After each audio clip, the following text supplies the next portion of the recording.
Dipilih Tuhan sebagai saksi. Renungan diinspirasi dari bacaan Injil Yohanes bab 20 ayat 1, 11 sampai 18. Pada hari pertama minggu itu, pagi-pagi benar, ketika hari masih gelap, pergilah Maria Magdalena ke kubur itu, dan ia melihat bahwa batu telah diambil dari kubur. Tetapi Maria berdiri dekat kubur itu dan menangis. Sambil menangis, ia menjenguk ke dalam kubur itu, dan tampaklah olehnya dua orang malaikat berpakaian putih, yang seorang duduk di sebelah kepala dan yang lain di sebelah kaki di tempat mayat Yesus berbaring. Kata malaikat-malaikat itu kepadanya, "Ibu, mengapa engkau menangis?" Jawab Maria kepada mereka, "Tuhanku telah diambil orang dan aku tidak tahu di mana ia diletakkan."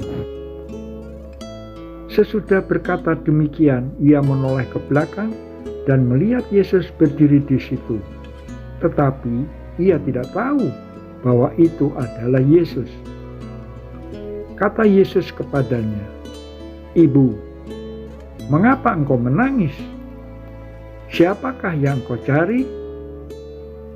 Maria menyangka orang itu adalah penunggu taman, lalu berkata kepadanya, "Tuan, jikalau Tuan yang mengambil dia, katakanlah kepadaku di mana Tuan meletakkan dia, supaya aku dapat mengambilnya." Kata Yesus kepadanya, "Maria." Maria berpaling dan berkata kepadanya dalam bahasa Ibrani, "Rabuni," artinya guru. Kata Yesus kepadanya, "Janganlah engkau memegang aku, sebab aku belum pergi kepada Bapa.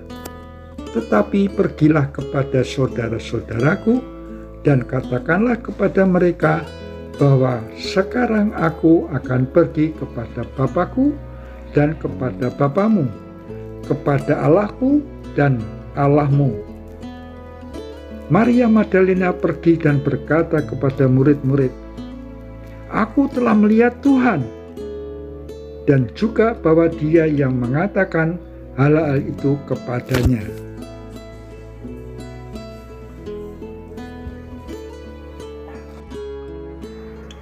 Yesus menampakkan diri kepada Maria Magdalena sebagai perjumpaan yang pertama setelah kebangkitannya. Maria Magdalena begitu mengasihi Yesus. Dia mempunyai pengalaman pribadi bersama Tuhan dan mengalami belas kasih Tuhan, yaitu telah dibebaskan dari 7 roh jahat, Lukas bab 8 ayat 2b, dan bahwa dosanya yang banyak itu telah diampuni, Lukas bab 7 ayat 47a. Oleh sebab itu, tumbuh semangat yang berkobar dalam hatinya, menjadikan Yesus sebagai kekasih jiwanya. Semangat tersebut membuat Maria berusaha melakukan dan mengutamakan yang terbaik bagi Tuhan. Dalam hal ini Maria Magdalena menjadi murid pertama yang datang ke kubur Yesus. Pada hari masih gelap, pergi untuk merempahi jasadnya. Ya, buah dari kesetiaan dan ketulusan hati, Maria Magdalena mendapat anugerah dan kehormatan sebagai saksi pertama berjumpa dengan Yesus yang menampakkan diri dan menyapa kepadanya Maria. Maria Magdalena memiliki kualitas dan kapasitas untuk kemudian dipilih Tuhan sebagai saksi akan kebangkitan Yesus seturut sabdanya, "Pergilah kepada saudara-saudaraku dan katakan kepada mereka bahwa aku sekarang akan pergi kepada Bapakku dan Bapamu, Allahku dan Allahmu." Artinya, Ia diutus untuk menjadi saksi dan pewarta kebenaran bagi para murid lainnya.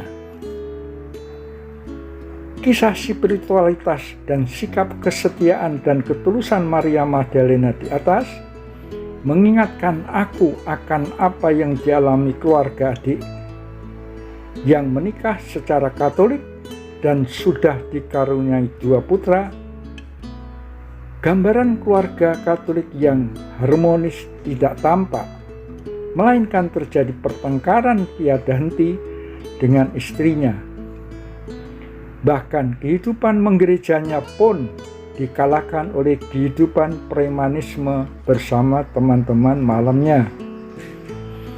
Di pihak lain, putranya yang beranjak besar justru terinspirasi dari kesetiaan dan ketulusan kehidupan keluarga dari Nazaret dan tumbuh keinginan kuat untuk menjadi imam dengan harapan dapat mendamaikan kehidupan keluarganya. Seperti Maria Magdalena, putra adikku pun dipilih Tuhan dan menanggapi panggilannya dengan masuk seminari sampai kemudian ditasbihkan sebagai imam dari kongregasi MSF sesuai harapannya di atas. Melalui doa pribadinya dan disertai dengan pewartaan Injil yang dikemas saat merayakan ulang tahun dan aktivitas keluarga lainnya, mampu mengubahnya kehidupan keluarganya menjadi bahagia dan damai sejahtera. Doa. Ya Tuhan Yesus, aku menyadari bahwa Engkau telah memilih aku untuk bersaksi. Sebab itu, teguhkan iman dan berikan kesetiaan dan ketulusan dalam melakukan pewartaan kabar sukacitamu. Amin.